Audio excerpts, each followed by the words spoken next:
ఆఫీస్లో కొన్ని సింపుల్ సెంటెన్సెస్ని ఎలా ఇంగ్లీష్లో మాట్లాడాలో నేర్చుకుందాము. ఓకే, ఆఫీస్లో ఇంగ్లీష్లో మాట్లాడడం అనేది చాలా చాలా ఇంపార్టెంట్ కదా. అండ్ మనం ఎప్పుడైనా సరే ఇంగ్లీష్ నేర్చుకునేది మెయిన్ ఏమిటి అంటే మనం వర్క్ చేసే చోట ఫ్లూయెంట్గా ఇంగ్లీష్లో మాట్లాడడం అనేది కదా. సో ఎక్కడైనా వర్క్ చేసే చోట కానీ, లేకపోతే మనం టీచ్ చేసే దగ్గర కానీ, లేకపోతే సెమినార్స్లో కానీ ఎక్కడైతే మనము ఇంగ్లీష్లో మాట్లాడడం అవసరం అవుతుందో అక్కడ ఫ్లూయెన్సీగా మాట్లాడడం ఇంపార్టెంట్. ఓకే, సో మనం ఇప్పుడు ఆఫీస్లో చిన్న చిన్న సెంటెన్సెస్ని ఎలా మాట్లాడాలో నేర్చుకుందాము. చూడండి, ఆఫీస్లో ఎవరు ఉన్నారు? Who is in the office. ఆఫీస్లో ఎవరు ఉన్నారు? Who is in the office. Next చూడండి, ఆఫీస్లో నిన్న ఎవరు ఉన్నారు? ఆఫీస్లో నిన్న ఎవరు ఉన్నారు? Who was in the office yesterday. Who is in the office అంటే ఆఫీస్లో ఎవరు ఉన్నారని, who was in the office yesterday అంటే నిన్న ఆఫీస్లో ఎవరు ఉన్నారు అని అర్థం. ఓకే, నెక్స్ట్ చూడండి, ఆఫీస్లో రేపు ఎవరు ఉంటారు? ఆఫీస్లో రేపు ఎవరు ఉంటారు?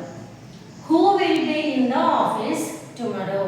Who will be in the office tomorrow. ఆఫీస్లో రేపు ఎవరు ఉంటారు అని అడిగేటప్పుడు మనం సింపుల్గా who will be in the office tomorrow అని చెప్పవచ్చు అనమాట. నెక్స్ట్ చూడండి, ఆఫీస్లో నిన్నటి నుండి ఎవరున్నారు? ఆఫీస్లో నిన్నటి నుండి ఎవరున్నారు అని అడగాలని మనం అనుకుంటున్నప్పుడు సింపుల్గా who has been in the office since last morning.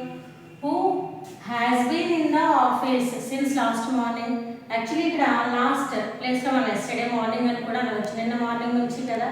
So అలా who has been in the office since yesterday morning or since last morning. Last morning అంటే ఎస్టర్డే మార్నింగ్, లాస్ట్ నైట్ అంటే ఎస్టర్డే నైట్, మనకు అది తెలుస్తా. Next, ఆఫీస్లో నిన్న morning నుండి నిన్న నైట్ వరకు ఎవరున్నారు?